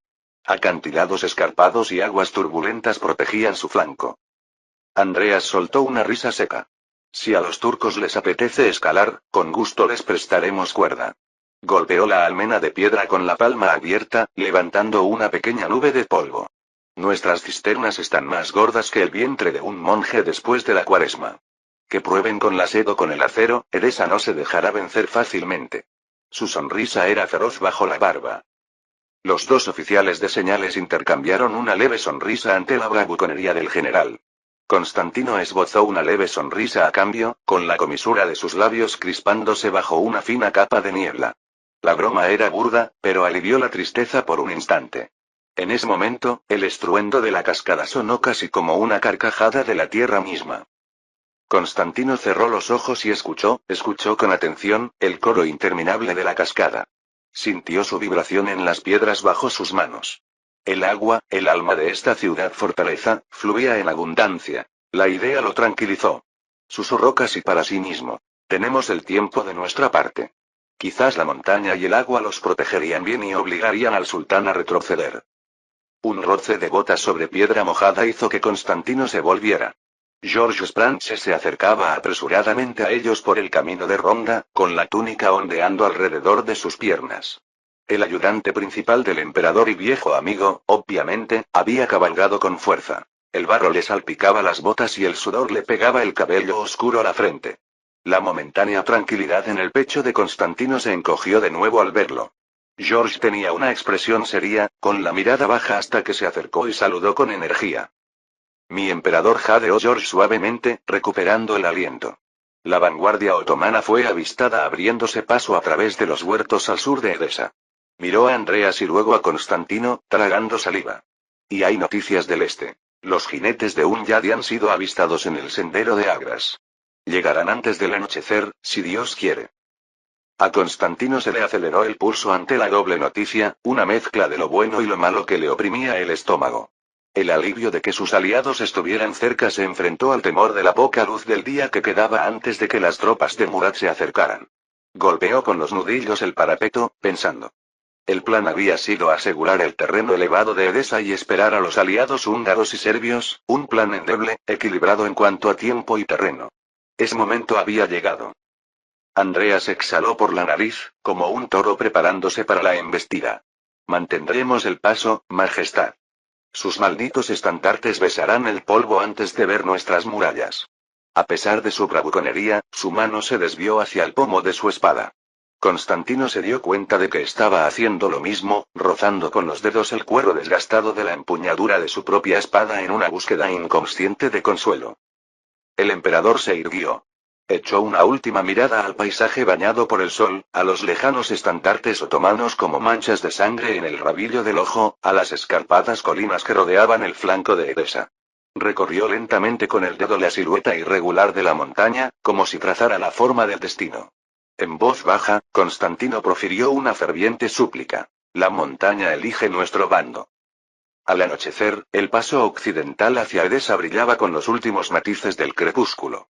Constantino se encontraba en la puerta oeste abierta, con la luz de la antorcha parpadeando sobre la piedra mientras se esforzaba por distinguir figuras en el estrecho sendero de cabras que serpenteaba por la cresta. Al principio, solo eran sombras que ascendían en la penumbra azul grisácea. Luego se oyó el repiqueteo de cascos sobre la roca y el murmullo sordo de hombres cansados. Uno a uno, jinetes con armadura aparecieron en la última curva, con el rostro demacrado por el agotamiento, pero con los ojos iluminados por la certeza de estar finalmente a salvo. Jon Unyadi cabalgaba al frente, con los hombros hundidos por la fatiga. El polvo y el sudor cubrían el rostro arrugado del caudillo húngaro, y una venda sucia estaba atada apresuradamente sobre su codo izquierdo. A su lado iba Durat Branković, el déspota serbio, con la capa rasgada y una salpicadura de sangre seca en el dobladillo. Tras ellos, una columna de caballeros y soldados avanzaba con dificultad, algunos apoyados en sus picas o entre sí. Los caballos echaban espuma por la boca, con las costillas agitadas. Muchas mulas de carga se habían quedado atrás o se habían perdido. Sin embargo, a pesar del estruendo, la vista de las murallas de Edesa y del emperador esperando en la puerta animó a todos. Constantino avanzó mientras la columna, cubierta de polvo, se detenía ante la puerta. El hombre que la encabezaba descendió de su caballo con rigidez, con la armadura crujiendo. De hombros anchos, rostro adusto, con su tabardo manchado de sangre y mugre del camino, Constantino supo al instante quién era. ¿Yonon Yadi? Preguntó con voz firme pero fría. El húngaro asintió con la cabeza, aún con la respiración entrecortada por la subida. Emperador Constantino, respondió. No cálido, pero tampoco hostil. Solo dos hombres que se encontraban al fin, midiéndose en silencio. Por un instante, ninguno se movió. Luego se estrecharon los brazos, un apretón de manos de soldado, firme, firme, sin pretensiones. Respeto ganado no con sonrisas, sino con perseverancia. Dejamos un rastro de caballos muertos desde el Vardar hasta tu cresta, dijo un yadi con tono seco. Pero sí. Lo logramos. Tu momento es una bendición, dijo Constantino. Edesa aguanta, por ahora. Otra figura se acercó por detrás, más delgada, cojeando levemente, con una venda blanca oscureciéndose en la sien. Déspota Durat Brankovi, dijo el hombre, inclinando la cabeza. Traigo conmigo lo que queda de Serbia. Constantino asintió. Nos honras, mi déspota.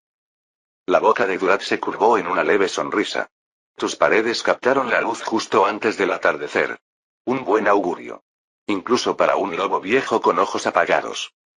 Constantino observó al hombre, pálido de cansancio, pero firme. Dio un paso adelante y apoyó una mano suavemente en el hombro de Durat. Entra, dijo. Hay agua. ¿Y un lugar para estar de pie? A su alrededor, ayudantes y soldados se mezclaban en silencio, intercambiando manos y abrazos cansados. El intendente de un yadi ladró con voz ronca a un par de sus hombres para que empezaran a descargar las provisiones restantes. Meted esos carros dentro de las murallas. Agua para los caballos, rápido. Gruñó, empujando ya un barril hacia el patio. El aire olía a sudor, cuero y el hedor a hierro de la sangre seca, los olores de una marcha ardua que no necesitaba ser pronunciada en voz alta. Un joven alférez griego se acercó apresuradamente con una jarra de cerámica llena de agua y varias copas de hojalata abolladas. Ofreció la primera copa a un yadi, quien la levantó en agradecimiento y bebió profundamente. El agua le resbaló por la barbilla y oscureció el polvo de su peto. La siguiente copa fue para Durat. Durat la contempló un instante, con los ojos inyectados en sangre por el cansancio. Luego, con una risita, vertió el agua sobre las losas a sus pies. La piedra bebe por nosotros, dijo con voz áspera, viendo cómo el agua salpicaba y se desvanecía en la antigua roca. Los soldados cercanos murmuraron con pesar. Todos conocían el sabor del sacrificio. Durat le dio una palmada en el brazo al sorprendido alférez a modo de agradecimiento y le devolvió la copa vacía con una leve sonrisa. Yonon Yadi se limpió la boca con el dorso de la mano y se irguió en toda su estatura. Extendiendo la mano tras la silla, tomó su desgastado estandarte, una bandera carmesí marcada con el cuervo negro, el emblema de su casa, y se la entregó al alférez griego.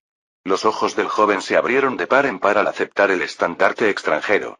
Clávenlo donde los turcos puedan verlo, dijo un yadi en voz baja pero firme.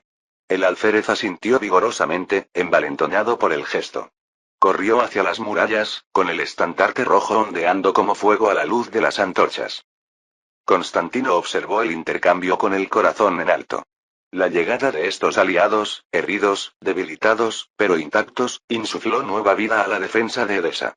En los parapetos, algunos defensores de la ciudad prorrumpieron en vítores silenciosos o se santiguaron en agradecimiento mientras la noticia de la llegada corría por las filas. La noche se cernía por completo sobre el campamento y la fortaleza. En la oscura extensión de llanuras, puntos de luz naranja se encendían uno tras otro. Se encendían hogueras otomanas en las colinas lejanas, anunciando la llegada de refuerzos cristianos al campamento del sultán. En respuesta, las propias hogueras de Edesa se encendieron en lo alto de la torre occidental, y su resplandor se recortó contra el cielo nocturno.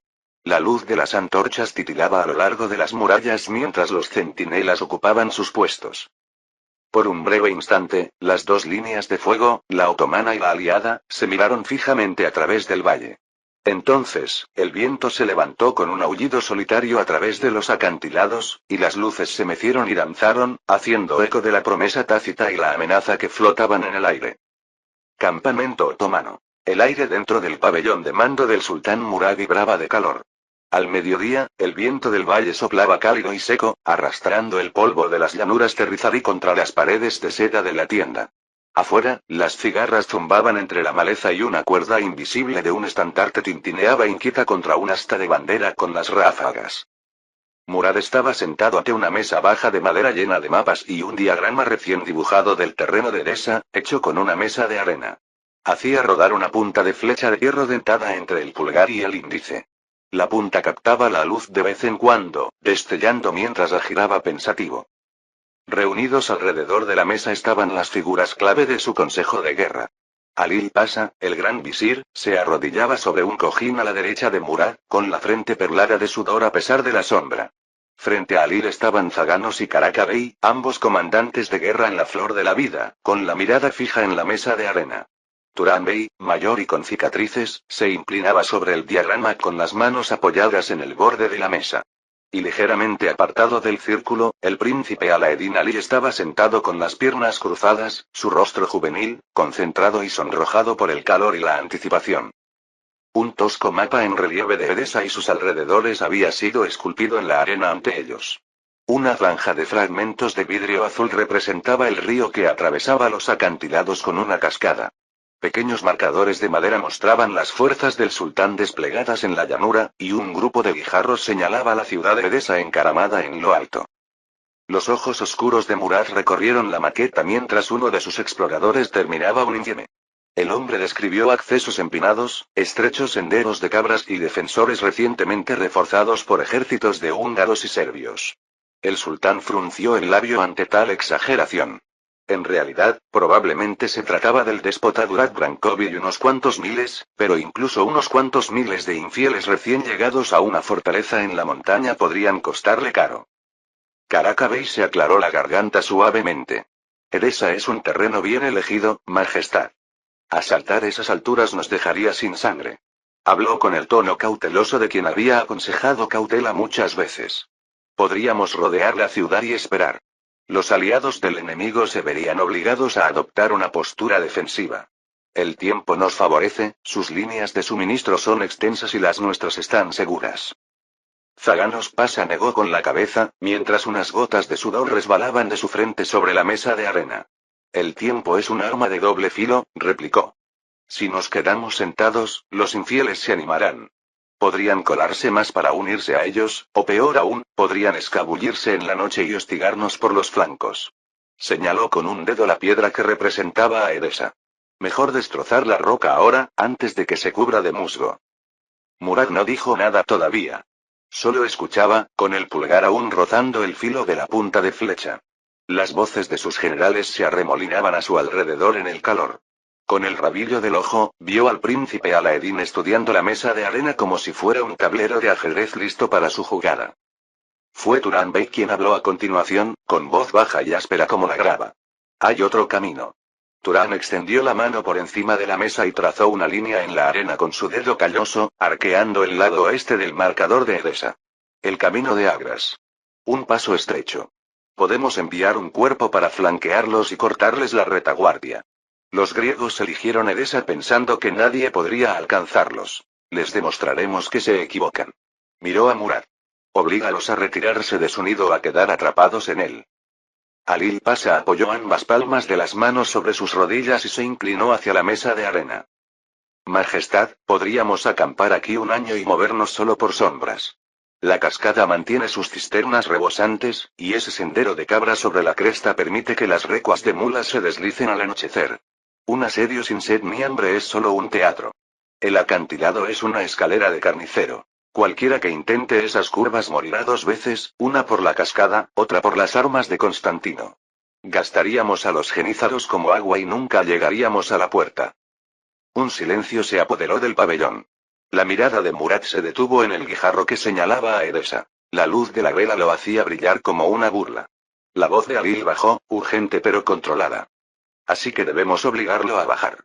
Deja una máscara para que resuene con los sables en la cresta, pero lleva la fuerza del ejército hacia el sur, bajando por el Egnatia, cruzando Tesalia, hasta Morea. Quema cada granero, cada viñedo. Constantino no puede ver arder su patria desde la seguridad de un acantilado. El orgullo y el deber lo arrastrarán tras nosotros. Al otro lado de la mesa, Turan Bey exhaló entre dientes y asintió. El plan olía a caballo y campo abierto, no a polvo de acantilado. Un aga más joven objetó que un hombre acorralado lucha con más fuerza. Alil lo interrumpió con un brusco movimiento de 2 dedos. Más vale un emperador desesperado en campo abierto que uno que lucha con el acantilado de su lado. Murat hizo girar la punta de flecha de hierro entre el pulgar y el índice. La tela del pabellón crujió con el viento de las llanuras, trayendo el leve olor a mijo pisoteado. Finalmente, habló, cada palabra como un clavo golpeado. Alil habla con sabiduría. Levanten el campamento al atardecer. Que los tambores retumben hasta la oscuridad total, y luego que el silencio no les diga nada. Atraemos al emperador del acantilado a tierra abierta, lo arrastramos hacia abajo y luego lo aplastamos como un escarabajo bajo un talón. Cada genízaro, cada caballo, cada arma cabalga conmigo hacia la risa y más allá. Solo dejamos tiendas vacías y fogatas frías para que el acantilado reflexione. Sus ojos se fijaron en los de Alil. Visir, redactarás las palabras. Pero asegúrate de que el tono sea el mío. Una leve sonrisa se dibujó en los labios del sultán. Que era su orgullo. Invita al emperador a honrar a sus antepasados en combate abierto, o condena a su pueblo al fuego y la ruina si se esconde tras sus riscos. Alil inclinó la cabeza, aunque su expresión reflejaba preocupación. Como ordene, mi sultán. Murat tomó una pluma y probó la punta con el pulgar antes de mojarla en tinta. Con trazos firmes y audaces, firmó su nombre en escritura otomana al pie del pergamino y luego añadió su sello al lado. Pronunció en voz alta la última línea mientras escribía, cada palabra con deliberación, destinada a algo más que el papel. Que elija ceniza o campo abierto. Consejo de los aliados. La noche se cernía sobre la cámara del consejo, rota solo por el resplandor vacilante de las antorchas montadas sobre pilares de piedra. El aire estaba húmedo por la niebla de la cascada. A través de una estrecha tronera en la pared llegaba el rugido apagado del agua que se hundía en la oscuridad. Constantino estaba de pie a la cabecera de una larga mesa de roble, con una mano apoyada en el pergamino sellado que yacía desplegado ante él. Alrededor de la mesa se apiñaban rostros cansados pero atentos. Yonon Yadi con los brazos cruzados y la mandíbula apretada. Durak Brankovic inclinado hacia adelante con ambas manos apoyadas en la mesa. El general Andreas se cernía sobre el hombro derecho de Constantino. Justo detrás de la silla del emperador se cernía George Sprances, mientras el joven Tomás Palaiologos jugueteaba con la empuñadura de su daga. En el otro extremo se encontraba Sir Jane Decro, haciendo girar distraídamente un par de guantes de malla en la palma de la mano. Constantino se aclaró la garganta y la cámara quedó en completo silencio, salvo por el lejano rumor de las cataratas. Levantó el pergamino otomano a la luz de la antorcha. El sello del acre ya estaba roto. Jorge se había encargado de traducirlo antes, pero ahora el emperador lo leyó en voz alta en latín para que todos lo oyeran. Su voz era baja y firme, aunque cada palabra parecía grabada a fuego. Desde el sultán Murad, Khan de los otomanos, hasta Constantino, llamado emperador de los romanos, Constantino comenzó, su tono sin delatar emoción alguna. Te sientas en la cima de tu colina, aferrándote a rocas y falsas esperanzas. Te ofrezco una oportunidad para preservar tu honor y a tu pueblo. Ven y enfréntate a mí en batalla abierta. De lo contrario, reduciré a cenizas Morea, incendiaré cada olivar desde el istmo hasta Mistras y haré que tu pueblo, gritando, se hunda en las cenizas. Bajó el pergamino. Por un instante, solo habló el lejano trueno del agua. Yonon Yai rompió el silencio primero. El caudillo húngaro golpeó la mesa con tanta fuerza que la madera crujió. Por fin, dijo, sin ira, solo con feroz anticipación. Un fuego se encendió tras sus ojos marcados por las cicatrices. Segismundo murió bajo ese estandarte creciente. Pagaré la deuda con sangre turca. Apretó la mandíbula y bajó la voz hasta convertirse en una promesa. Murad ofrece terreno abierto, justo lo que pedí. Nuestros caballeros cabalgarán a través de sus sipáis como el hierro a través del lino, y tus cañones rastrillarán los huecos. Señaló con un dedo enguantado el mapa justo al sur de Edesa. Enfréntenlo de frente, rompan su línea entre lanza y arma, y borren esta guerra en nuestros términos. El rostro de Durán Brankovic se tensó bajo los moretones y el cansancio del camino. ¿En nuestras condiciones? Repitió con voz fría. Allá en las llanuras, perdemos las condiciones que nos dio la naturaleza, un yadi. Señaló la rendija de la ventana por donde salía la brisa húmeda y el ruido de las cataratas. Aquí tenemos agua, terreno elevado, muros a nuestras espaldas. Allá tendremos sol y polvo, y a los jinetes del sultán dando vueltas como lobos. Negó con la cabeza, con el cabello oscuro ondeando sobre sus hombros. Murad quiere que abandonemos lo que nos mantiene vivos. El terreno elevado es la victoria. Las llanuras son tumbas. He enterrado a suficientes hermanos en terrenos llanos para saberlo. El general Andreas cambió de postura, con los brazos acorazados cruzados sobre el pecho. La luz de la antorcha dibujaba sombras nítidas en su rostro curtido. Recuerdo uno de esos campos, dijo con gravedad. Un día brillante, campo abierto. Cabalgamos con audacia como leones al encuentro del turco y fuimos masacrados hasta el último hombre. Su mirada se posó en la superficie desgarrada de la mesa como si viera fantasmas allí. Pero si nos quedamos, Moria arderá. Andreas miró a un Yadi y a Stefan en voz baja. No hay opciones fáciles. Sea como sea, el precio es muy alto. Sir Jane de Crow levantó la barbilla, con el rostro enrojecido por la luz de la antorcha. Señores, el sultán nos provoca porque teme asaltar estas alturas. Quiere ponernos nerviosos. Propongo que accedamos a su petición de batalla. Mis caballeros no recorrieron media cristiandad para esconderse tras las murallas griegas. Esbozó una sonrisa tensa y tensa. Si Dios nos concede la victoria en campo abierto, salvaremos muchas más vidas que prolongando un asedio. Ante eso, Tomás, el hermano menor de Constantino, dio un paso al frente, incapaz de contener la lengua por más tiempo. Hermanos, señores, todos aquí saben que no podemos mantener Edesa indefinidamente, dijo Tomás, con la voz ligeramente quebrada por la seriedad. Nuestros suministros disminuyen cada día con 2 ejércitos que alimentar. Y las líneas de Murad se extienden en estas colinas. Tampoco puede mantener a su ejército aquí por mucho tiempo. Miró a Constantino con un brillo entre el miedo y la esperanza en los ojos. Si esperamos, corremos el riesgo de marchitarnos lentamente. Pero si aprovechamos esta oportunidad, si nos enfrentamos a él ahora, con la guardia en alto pero con el estómago vacío, quizás podamos acabar con él de un solo golpe. Todas las miradas se volvieron hacia Constantino. El emperador había escuchado en silencio, con los dedos unidos bajo la barbilla y la mirada perdida. Ahora se enderezó, dejando las manos extendidas sobre la mesa. La luz del fuego le marcaba la fatiga bajo los ojos, pero también una determinación que se endureció al observar a sus comandantes y aliados. Vio en sus rostros el reflejo de su propia confusión, el entusiasmo apenas contenido de un Yadi, el temor reticente de Durá, el recuerdo sombrío de Andreas, la lealtad implorante de Tomás, la férrea confianza de Jean y la ansiosa devoción de George. La mayoría de estos hombres ya lo habían seguido en 2 campañas brutales. 2 campos manchados de sangre habían puesto a prueba su causa. Los soldados en los campamentos susurraban que Constantino era un verdadero emperador guerrero, quizás incluso elegido por el destino. Un tercero se avecinaba, prometido por el propio desafío de Murad. Constantino exhaló lentamente. Nuestra posición no estará en estos muros. Estará en la llanura. La mirada de Constantino recorrió la cámara. No marchamos a Edesa solo para ver cómo Moria ardía a nuestras espaldas. Si nos quedamos aquí, el sultán cabalgará sin oposición por nuestros viñedos y monasterios, incendiando todo lo que hemos construido.